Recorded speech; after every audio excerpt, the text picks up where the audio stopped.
Good morning, everybody. Welcome to the grand finale. We end Davos on a high note here, and I'm so excited and honored to be here. My name is Sarah Eisen. I'm a host at CNBC, and we are going to have the conversation everybody's been waiting for, the global debate and the global outlook on the economy. Obviously, we have a tremendous lineup here. We have Faisal Alibrahim. He's the Minister for Economy and Planning in Saudi Arabia. His Excellency, thank you. Larry Fink is the CEO and founder of BlackRock. Lagarde is the president of the ECB. We have Kristalina Georgieva, who is the head of the IMF. And we have the president of Singapore, President Tharman, Shanmugaratnam. Thank you all for joining us. You know, this Davos has been very interesting. Larry, there's so much optimism around President Trump and pro-growth policies and the U.S. outlook. I sort of wonder, as an asset manager and a risk manager, like, should we take the other side? Are you worried that everyone's too excited right now? Larry, got me? It's hard to hear. Oh, it's hard to hear. This is why we are putting those things. Oh, okay. I was just asking you if there's too much optimism around the U.S. outlook right now and whether that was worrisome. Well, welcome everybody. Thank you, Sarah. Now I could hear you. Is there too much optimism in the U.S.? No. But that being said, there's risk in every economy. I can say much more forcefully, there's too much pessimism in Europe. For somebody who's been pessimistic in Europe for like 10 years, if I had my number one observation this week in Davos, the pessimism, I've never felt, the pessimism to be larger and more profound. And I believe it's probably time to be investing back into Europe, focusing on it. I see all the problems in Europe, but I do believe the pessimism is too large. There's many things it needs to do. It needs a banking union and a capital markets union, which I could talk about later on. But back to the United States. I think all the ingredients for the United States it will be the continuation of its strength, the foundation of its capital markets. Any entrepreneur, any small company, any large company can find capital. And that foundation of capital raising allows much more entrepreneurialism, much more creativity. And so I believe the U.S. has the ability, because of its strength of its capital markets, which is solely really underappreciated, allows it to rebuild itself, change directions, modify faster than any economy in the world. And I do believe the economy obviously changes depending on the political party and the president, but the reality is the economy is larger than any one political party or any one president. Obviously, they could be additive to any economy.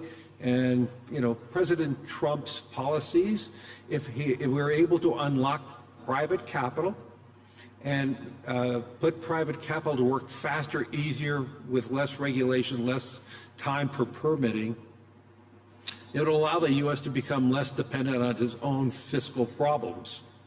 And so those are some of the issues that could be worked out. So, no, there's not too much optimism in the U.S., and there's probably more to be optimistic here in Europe.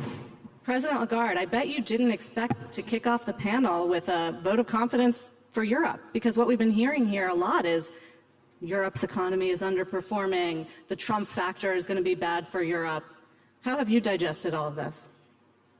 Well, good morning to everyone. But I was going to say to Larry that if ever you look for a pro bono job, come and join us in Europe, because you advocate Europe in a beautiful way. So, given where I am, the fact that I'm in my quiet period before a monetary policy week, a decision coming up soon, I would just like to underscore what Europe is good at. And if I look at the scorecard at the moment, whether you look at debt to GDP, about 80%, overall deficit for the euro area, about 3%, inflation, latest reading 2.4, and strong confidence that it's going down rather than up. Interest rates, 3%. Huge amount of talent, huge amount of savings. And a big wake-up call that is really calling the Europeans to action. So if the European leaders can actually get their act together, respond to this wake-up call and existential threat that can be identified, then I think that there is a huge potential for Europe to respond to the call.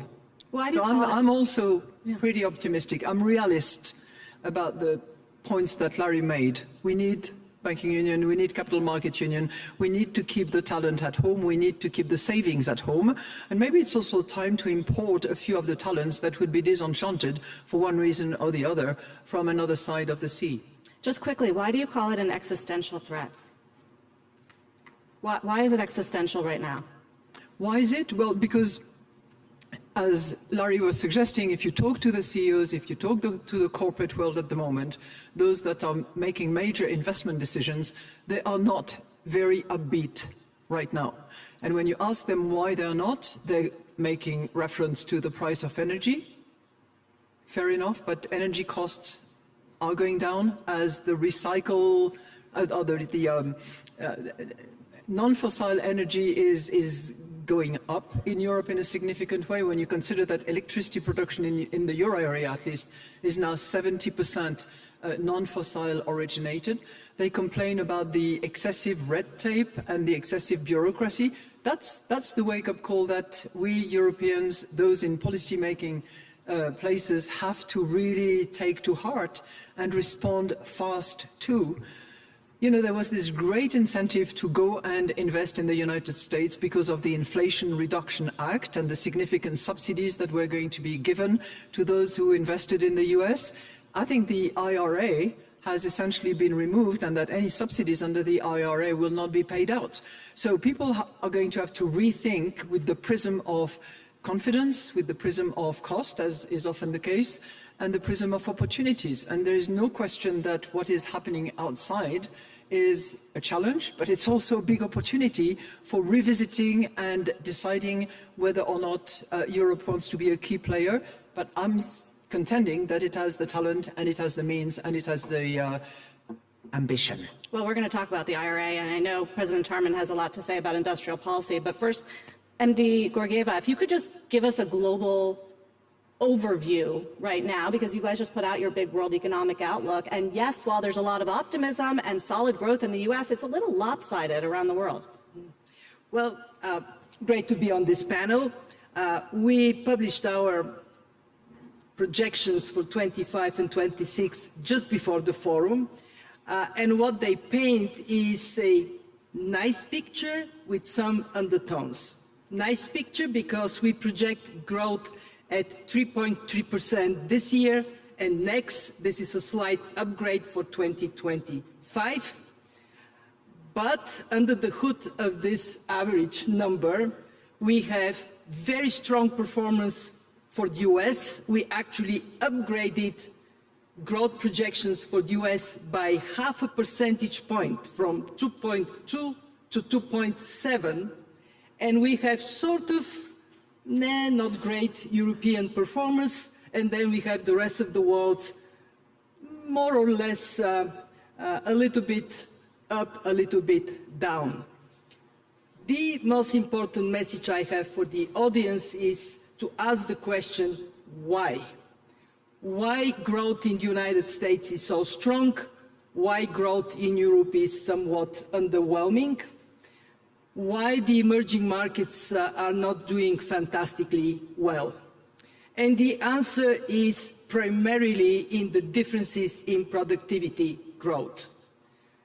The US is marching ahead with high productivity because capital markets allocate money to dynamic firms, because technology turns into business investment and then it grows into company fast, and because the US has, relatively speaking, abundant, relatively cheap energy.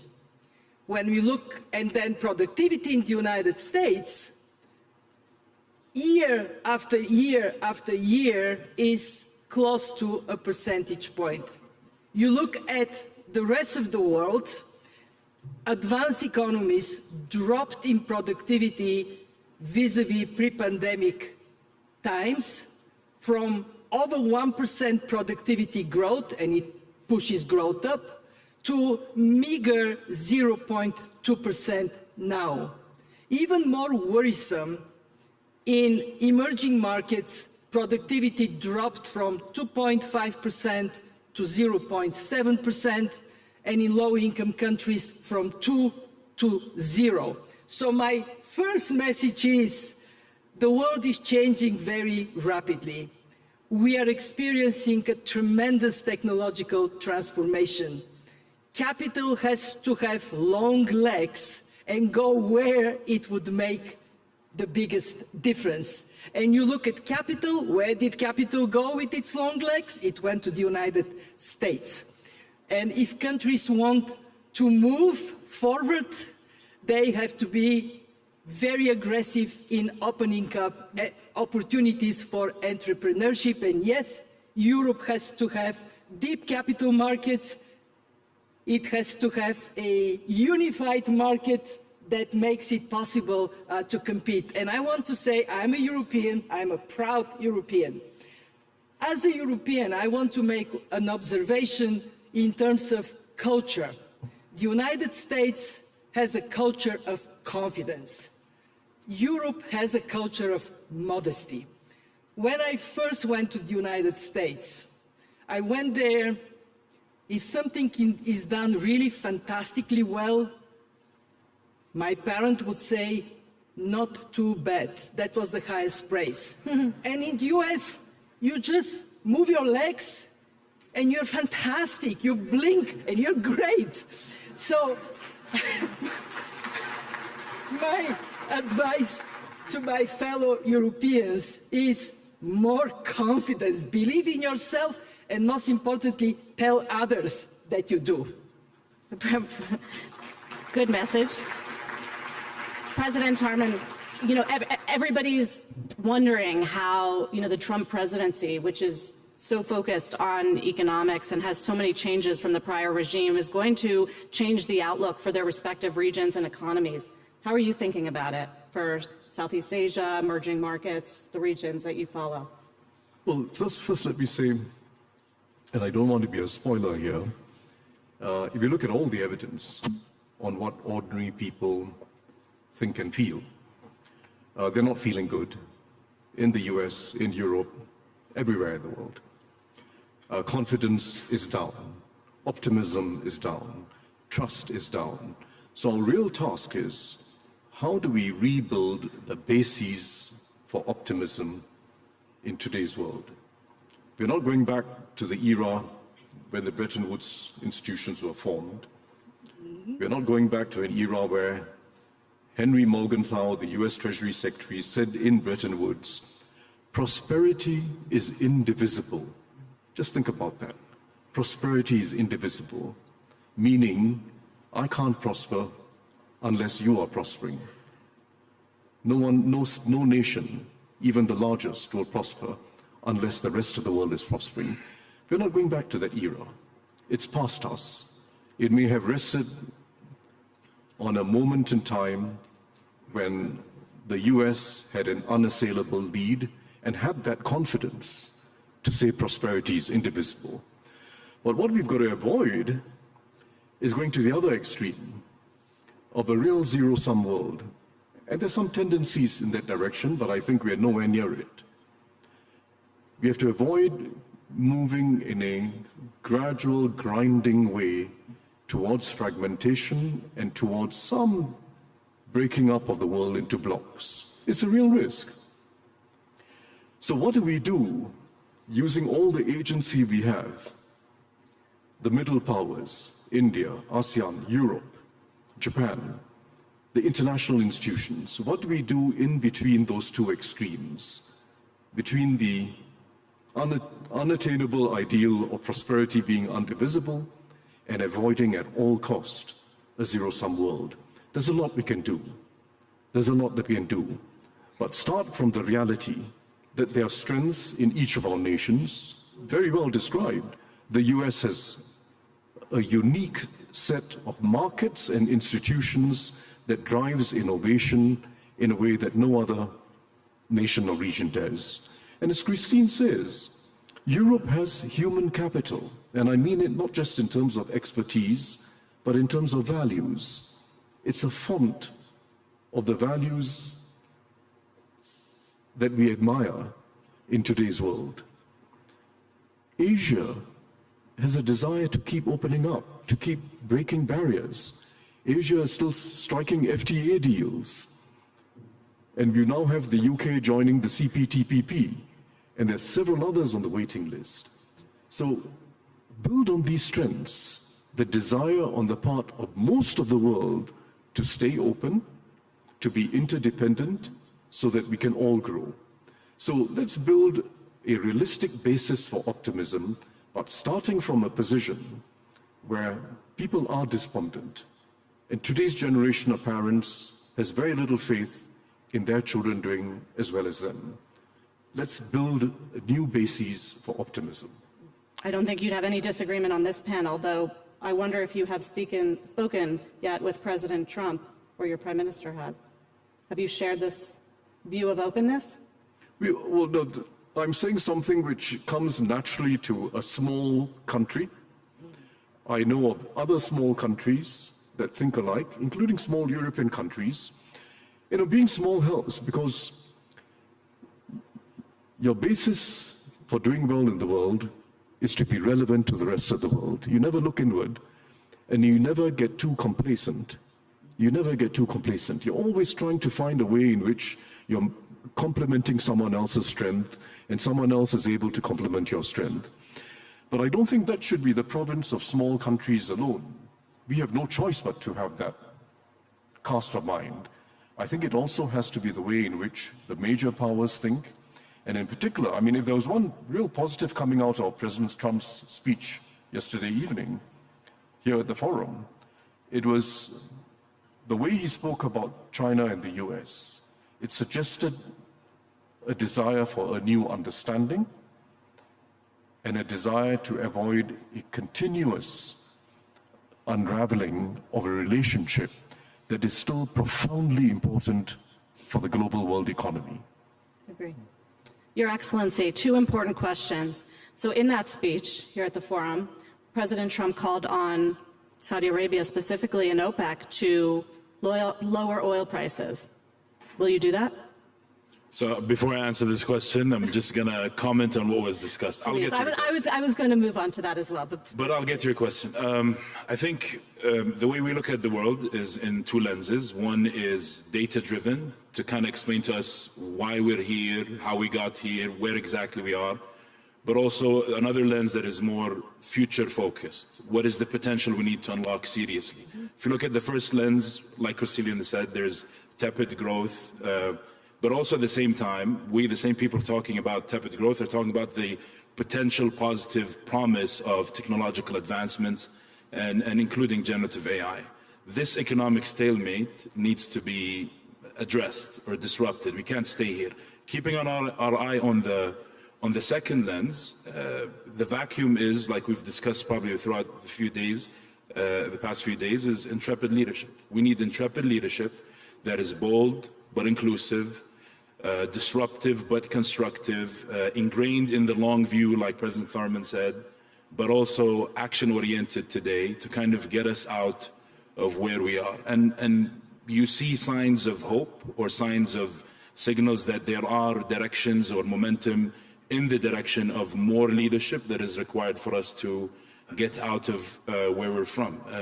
Saudi Vision 2030 is an example of that.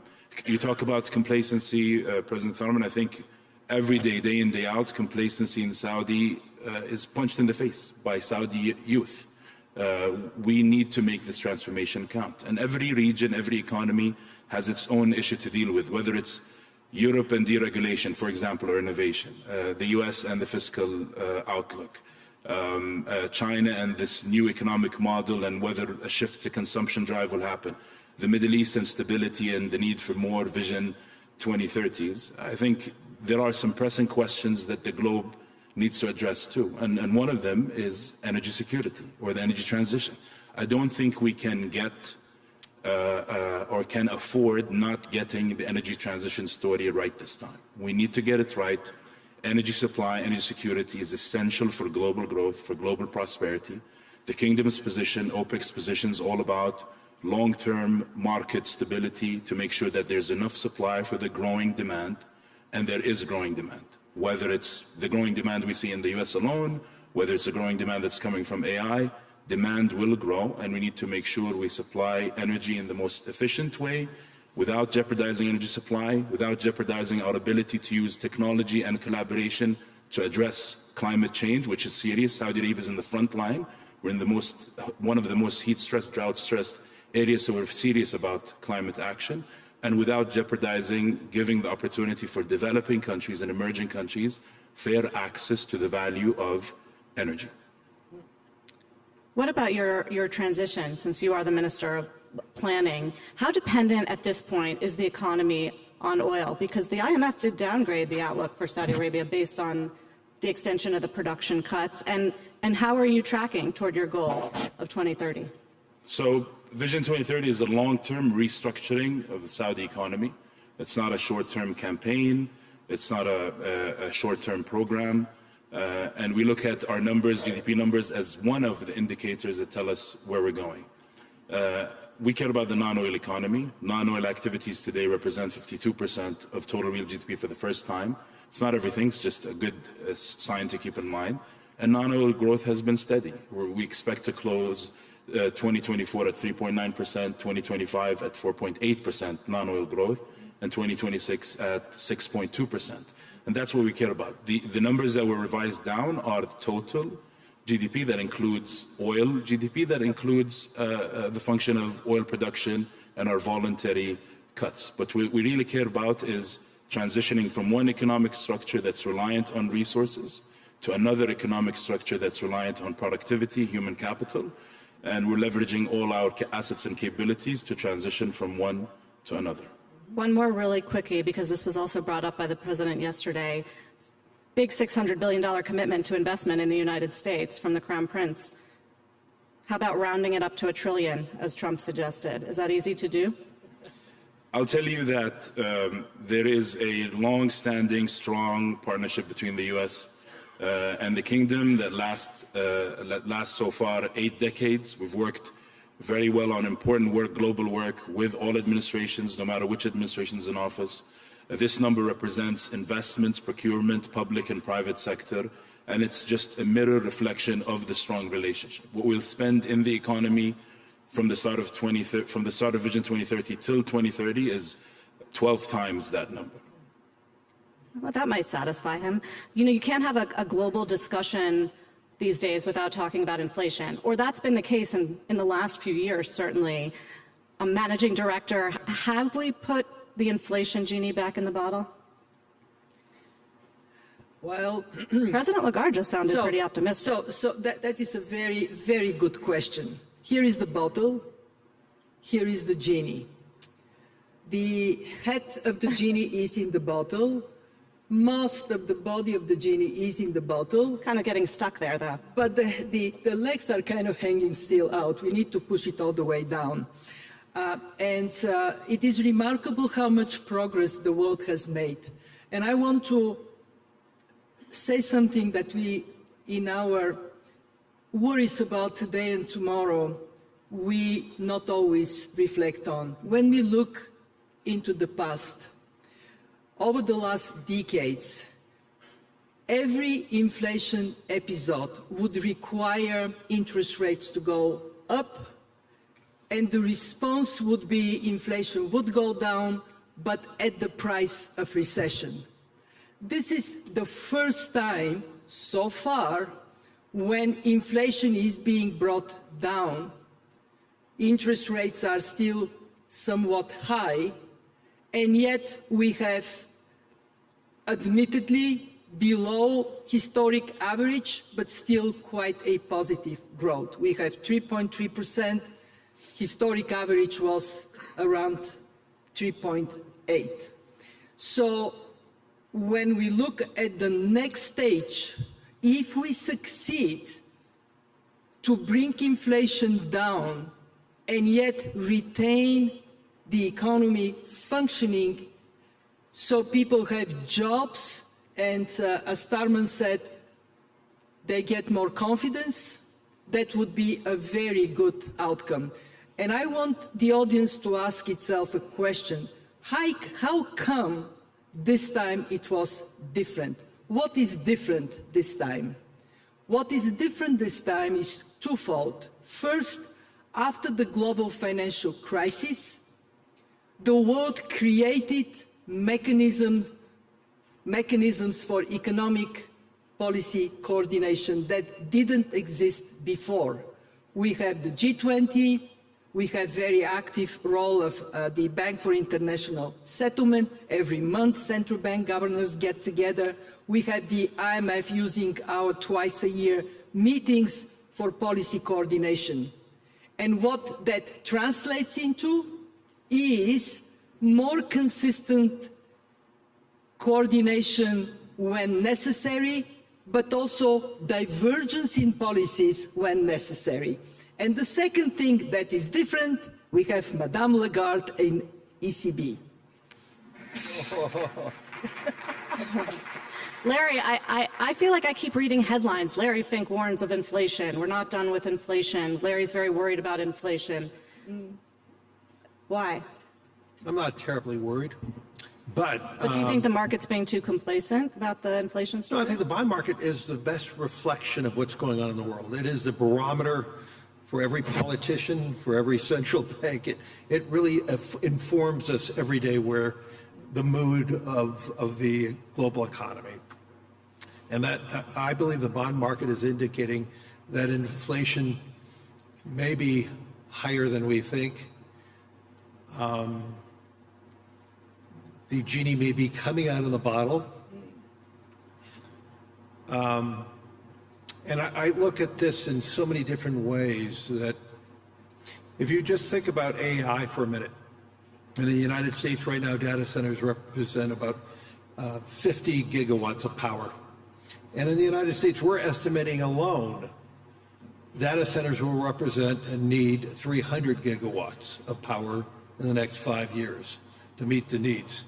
And we're talking about, if you expand that throughout the world, this is my optimism about growth, but at the same time, we actually are going to have labor shortages, which is going to be driving up wages. I think we're going to see more persistent wages, and that may be a good outcome, but it's going to be an inflationary outcome.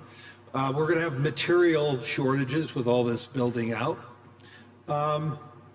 And so I think we are somewhat complacent that inflation can hit us again. But I would also say, if you look at where the bond market was even a year and a half ago, when we were experiencing very elevated inflation, we had a very inverted yield curve. The short rates were higher than the long rates. What we are seeing now is the normalizing of the yield curve, but I also believe we're going to have a much more steeper yield curve. And that's a function of forward inflation expectations. And so one of my fears is, because of this complacency, and I have not even said the most ugly word that's facing economies, that's called the deficits and the debt of so many countries. When you think about the amount of capital that we're going to need to be financing all these amazing transformations, we have growing deficits worldwide. The cost of financing those deficits are going to go up. I think the yield curve is showing you that. Yep. Yeah. And so, I've said repeatedly here in Davos, I could see a scenario, I'm not calling for it, but I can't see a scenario where we have a 5.5% 10-year. And really quickly, do you think the Fed's done cutting rates this year? No, they still have room to cut. That will create a more steepening of the yield curve. So I think, the next few months of data and information will identify it. I would say to you the economy is very strong. It was very strong in the fourth quarter. And the evidence that we are hearing from different corporations that business is strong already in the first quarter. And so we have, and you see that in the labor statistics now. So they may pause for another period of time, and they may ease a little bit. I'm not worried about the short-term moves, but over the next year, if all this materializes, could they revert and go back up? Possibly. Rate hikes. A rate hike. I'm not calling for that, but all I'm saying is I see probabilities of that. Yeah. That's not my core prognostication. I'm trying to get a headline here, Larry. I'm trying to avoid one. Very good. Just on the inflation story, not everybody is feeling inflation right now globally. I think we should mention in the global context that China's been seeing deflation, Mr. President. And I do wonder how you assess the Chinese economy right now and the outlook and the spillover effects globally. Well, I think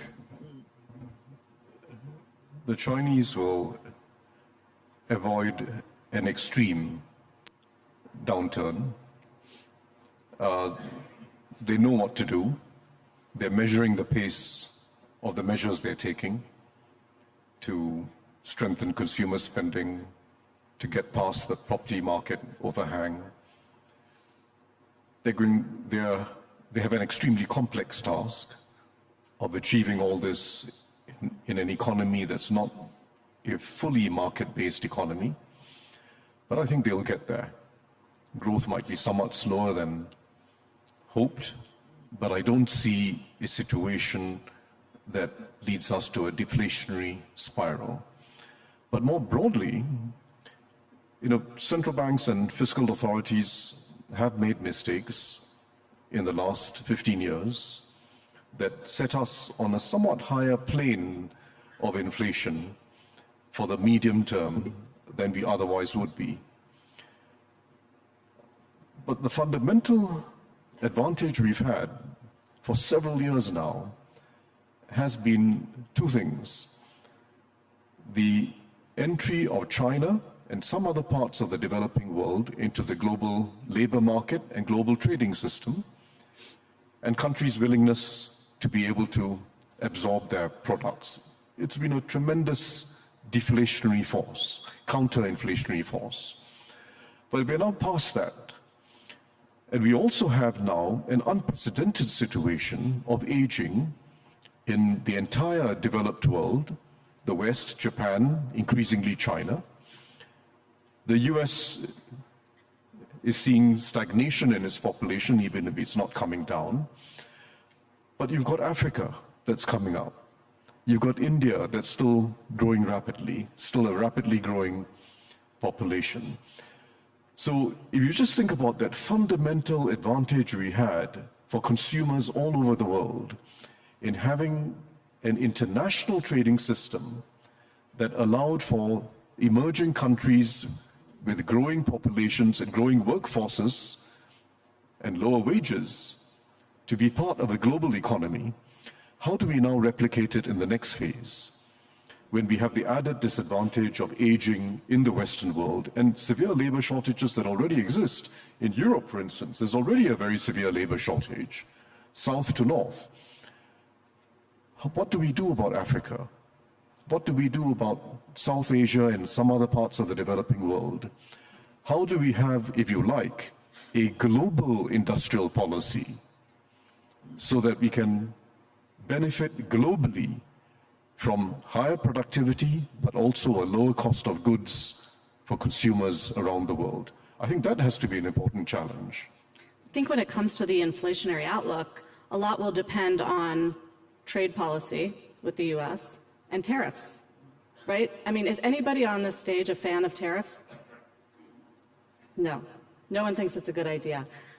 I wonder, Your Excellency, when it comes to the trade battle, the fact that President Trump has indicated he's going to use tariffs to get fairer terms on trade or for national security reasons or for negotiations, how does a country like Saudi Arabia fit in when the US and China, for instance, have a deeper trade dispute or even a trade war? Do you find yourself in the middle? I think we want to be in the middle, right? I think the kingdom's position is to have a strong partnership with all of its partners and friends, and that's something that is a value proposition of the kingdom that we want to grow.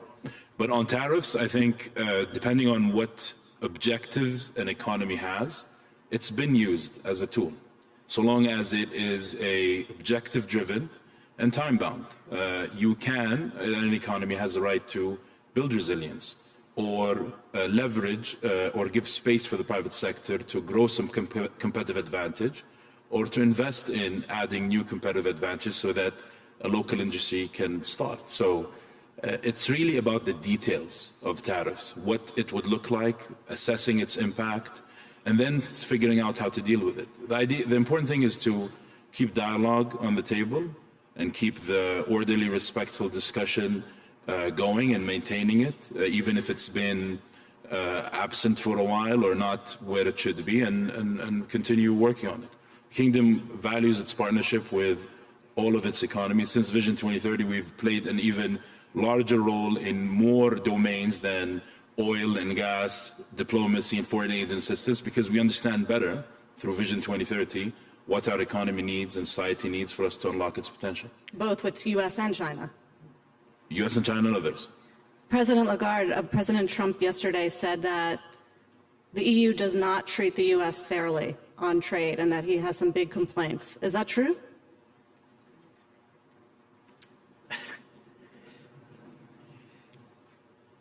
This is a true or false question, by the way. Is it true that the EU has not been fair with the US? There is no way I can say yes or no, okay? What I believe is that he's looking very carefully at surplus versus deficit in the current account, and in the trade balance in particular, focusing on that. And I think that you have to look very carefully under the hood, as Kristalina was saying. You have to look at the goods exchanges, you have to look at the services exchanges, you have to look at the capital account. It cannot just be black and white. What is true is that there has to be negotiations, there has to be trade relationships that are organized in a framework that is giving confidence to the partners. It cannot be about, removing all the rules, ignoring the institutions. The world has, 190 plus countries that are members of the IMF, the World Bank, the WTO, 191. And it's about all of us operating together, as Tharman said earlier on. So, yes, you sit at the table, yes, you negotiate, yes, some countries are in a stronger position than others, but we all need each other. If there is one thing that the Europeans have learned over the course of time since the end of the Second World War, is that you cannot go alone. You have to work together. You have to respect each other's, and you have to understand each other's. For that, you sit at the table and you work. And I would not say enough about the strength of institutions. Any literature that you have about stability, about economic equilibrium, always reminds us that institutions have a huge value, and that frameworks are here for players to know the rules of the game. And whether you look at trade, whether you look at financial regulations, I know that Basel III is in play, but there are values in having frameworks. There are values in all banks around the world learning and understanding and appreciating that having safeguards, having rules vis-à-vis each other's actually matters, and the best can win, but within a set of rules. That's how the world has to operate. A lot of agreement here in this room. Managing Director Georgieva, you don't like tariffs. You've been warning against trade friction at the IMF. You are the institution that advocates multilateralism. So what do you do in this environment? What we do is we look at the evidence. And here is what we find. It actually confirms that Saudi Arabia has the right strategy. We have been seeing over the last years increase in protectionist measures, tariffs, as well as industrial policy measures. And we have seen countries gravitating towards politically aligned countries in their trade practices. And what the evidence shows is that trade among politically aligned countries is higher than trade across politically aligned countries. But guess which category of countries is performing the best? The countries that are friends with everybody. So there is, in my view, what we are going to see over time is a reflection in trade and economic relations of a geopolitically changing world. More regional cooperation, more cooperation based on supply chains, more engagement that allows countries to achieve their objectives. And in our institution, we look into how we can support regions. How can we work more closely with ASEAN? How can we work more closely with the Gulf Cooperation Council? So we can provide the analytical and policy encouragement for that kind of practical cooperation. I mean, look, we were many thousand years ago just a handful of people on this planet.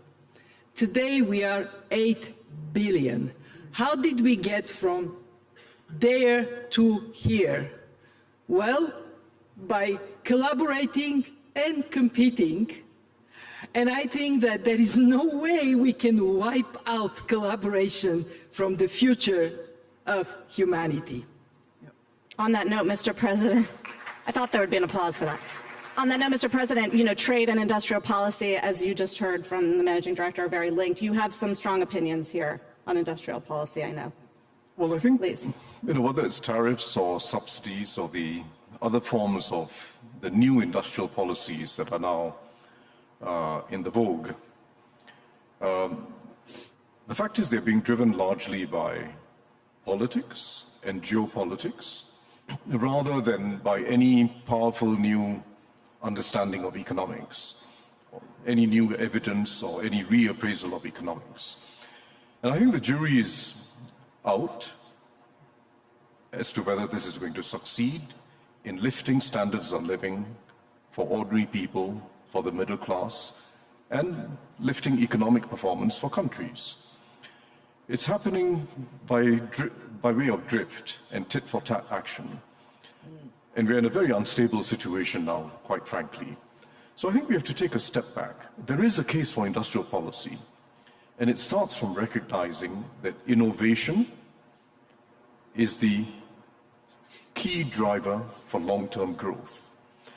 And innovation comes from capabilities. So the industrial policies that have succeeded in the past, and I think are still entirely relevant, are industrial policies that involve developing your own capabilities, R&D, skills, developing cluster synergies amongst firms, developing your own capabilities, rather than constraining someone else's efforts to develop capabilities. It's about developing your own capabilities rather than constraining another country or the rest of the world. Because the difference between the two is that the first spurs innovation, and it spurs innovation through competition, and the second stifles innovation, and it stifles long-term growth. The second point, which is, may seem old-fashioned, but is still entirely relevant, and all the evidence still supports the proposition that global interdependence and some specialization that each country engages in is good for everyone. You don't have to be a purist, you don't have to know what Ricardo said, but the fact is, we all do better when we specialize at what we are good at and develop skill in what we're good at. And it's very hard to depart from that. The whole history of import substituting industrialization which we saw in Latin America, we saw in parts of the developing world, and which we're now seeing in parts of the advanced world, has not been a pretty history. In fact, in general, it has led to massive inefficiency, which means costs for ordinary taxpayers, and big losses. Big losses. So develop our own capabilities, do it in areas where we have some advantage, some accumulated skills, some potential to succeed and develop scale, and complement each other in an interdependent world. There is a further very important case today for industrial policy, and that is we need to find ways of scaling up action on climate and the associated crises of biodiversity and a global water cycle that's out of sync, out of kilter. It requires the public sector, it requires state intervention to front-load investment, to be able to front-load even the demand for new innovations in green energy and all the other technologies that are going to get us to net zero. If you leave it to the markets, it's going to take too long, it's going to be too incremental, and in the meantime, the turning points kick in climate change, and we get into a much more dangerous world. From time to time, countries will feel they can put climate action on the back burner, but climate change is not on a back burner for you or for anyone else. The more we put it on the back, the more we put climate action on the back burner, the more we burn in future, the more the costs are going to be to address the situation, and the greater the inequality that we're going to face. So we've got to press ahead with addressing climate change, and it does require industrial policies involving public investment, involving subsidies, involving taxation policies, so that we build scale early and drive down the costs for ordinary consumers of new technologies. It's a very important contemporary reason why we need industrial policy. So Larry mentioned the D word, debt and deficits, and it's a whole nother subject for another panel that we don't have time to get into, but I am curious, show of hands, since we're talking about the global economy, in the near term, how many of you have put sovereign debt levels, high sovereign debt levels, in your top 5 lists of risks for the global outlook? Everybody. What about geopolitical tensions? Top 5? No. Why not, Larry? I mean, obviously it represents idiosyncratic risk, so we always have to put that into your forecast.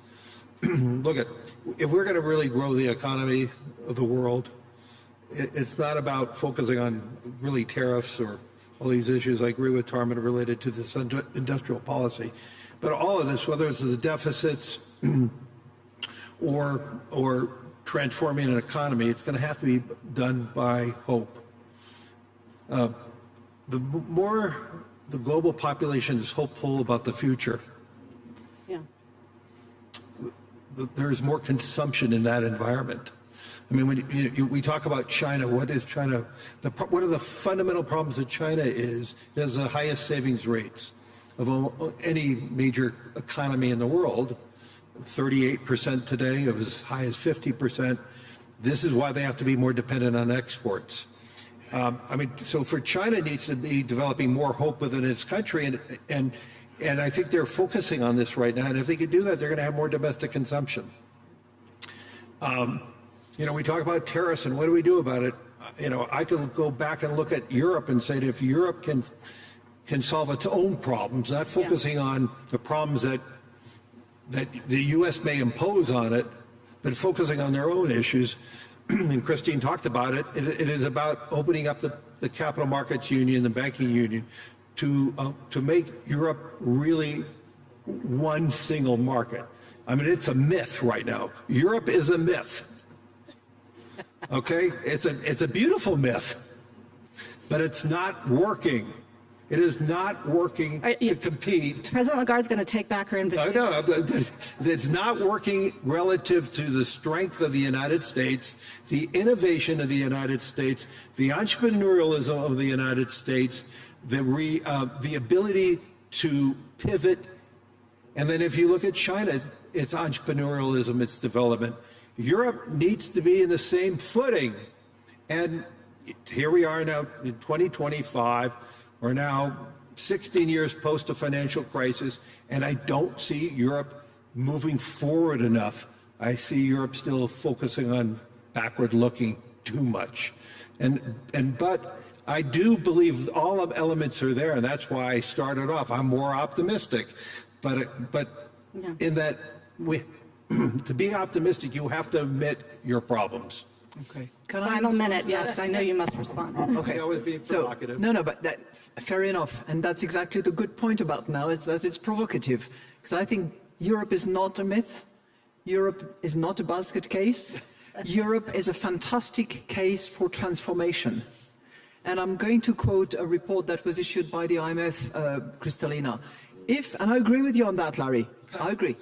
If Europe was a single market, as it claims to be, if it was, then it would remove the equivalent custom duties of 40% on its goods that are transacted within Europe, and 110% of custom tariffs on its services. So I agree with you that it is not operating and functioning as a single market. I'm not the author of the Letta report, he pointed it out. And Mario Draghi is pointing out what needs to be done about it. The real question for the Europeans, as I have said, corporates and policymakers alike, is get on and do it. Get it done. Okay. We have 1 minute left, so that means like a short answer, really short, like 10 seconds from everybody. We talked a lot about the risks: inflation, tariffs, industrial policy, deficits. One opportunity for growth in 2025 that you're thinking about, Mr. President? I think the most neglected dimension of strategy nationally in most parts of the world is social policy. You need social policy on an industrial scale, much more than industrial policy in the narrow sense.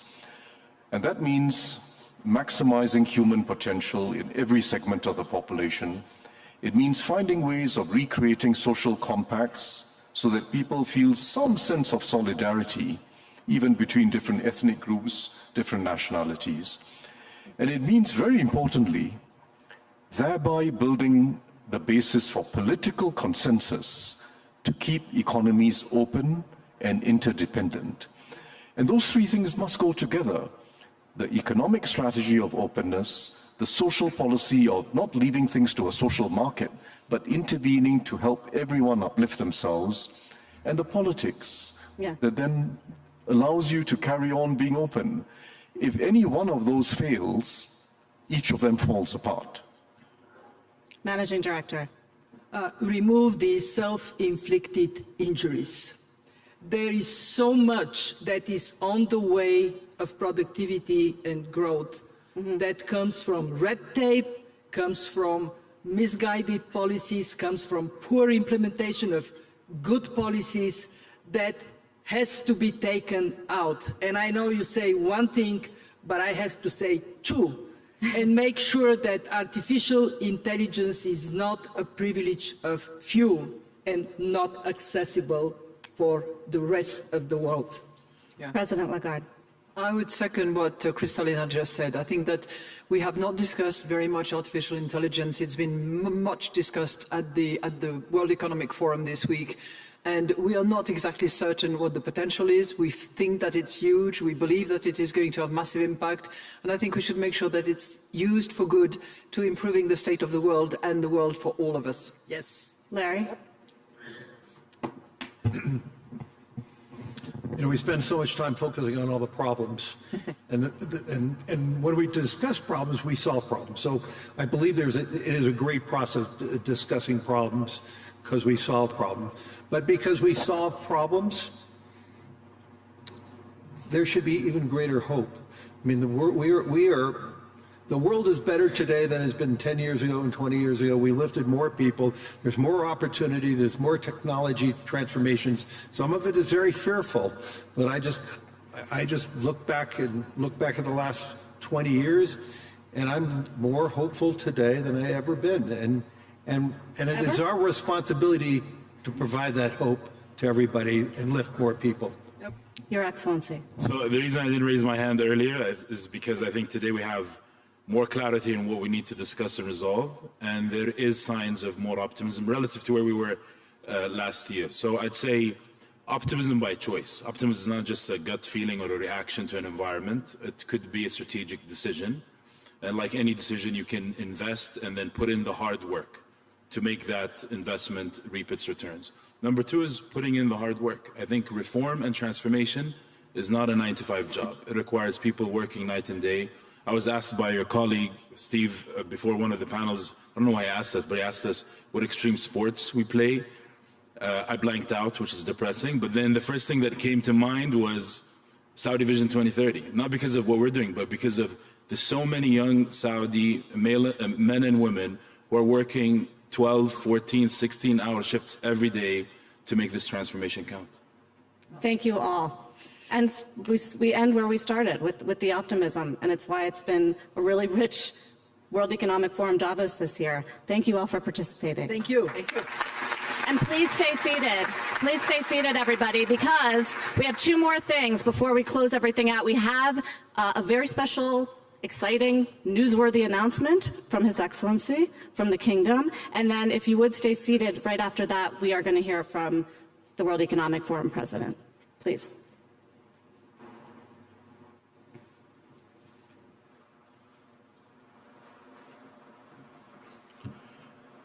I'd like to start by first thanking Professor Schwab, Borge, and the entire World Economic Forum community for putting on another hugely successful annual meeting.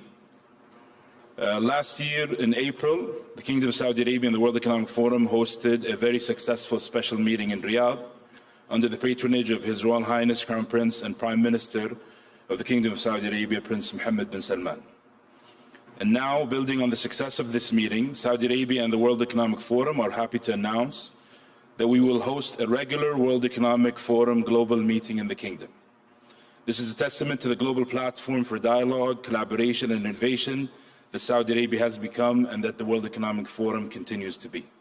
This meeting represents a significant opportunity to further unite the world in capturing the immense potential that lies ahead. In this critical juncture for the global economy, we're not only inspired by the opportunities before us, but also deeply confident that our collective efforts will forge a brighter, more inclusive, and more prosperous future for all. We look forward to welcoming the global community again in Saudi Arabia in the spring of 2026. Thank you very much. Thank you. And now I'd like to welcome to the stage the Forum's CEO and President, Borge Brende.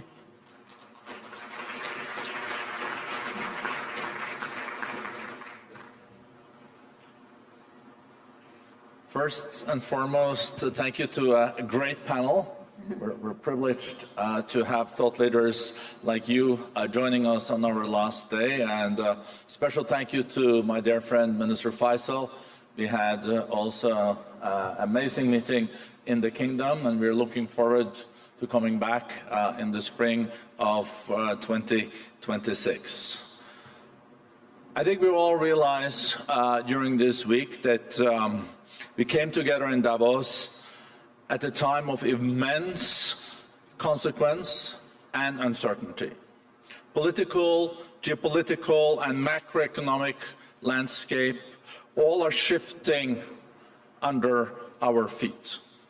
At the very moment, the clock is quickly ticking down to meet critical political priorities.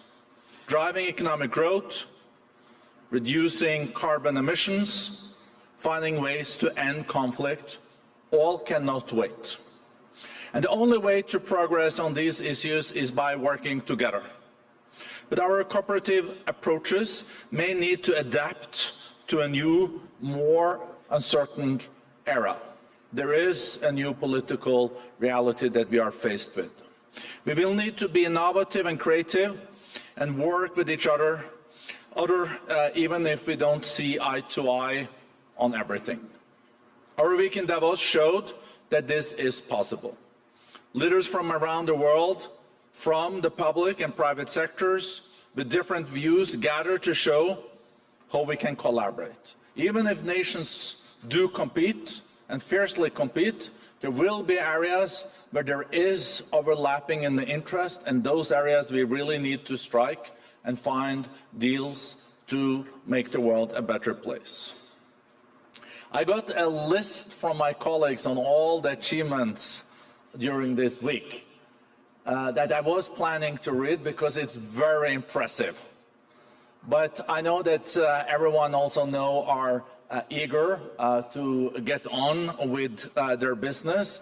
But I can tell you that there were 50 to 60 concrete outcomes of this meeting, like skills accelerator, upskilling, reskilling. There were diplomatic sessions about the West Balkans, Myanmar, how US and China can collaborate better. It was also about how we can strengthen and have more resilient trade and investments moving forward. I'm just sharing some of this, but we will share on our website all the concrete outcomes. So to close, the week, I think, is putting us on a strong course for the year ahead, a year that will have immense consequence. Because the progress we make over the coming months will not only deliver results in the near term, but will shape our course for years to come. So again, thank you to all our participants. Thank you for being with us here in Davos, and thank you for making our platform at the World Economic Forum even more relevant in a more fractured and polarized world. We will try to continue, and we will continue to work for more collaboration and cooperation. Thank you, and safe travels back home.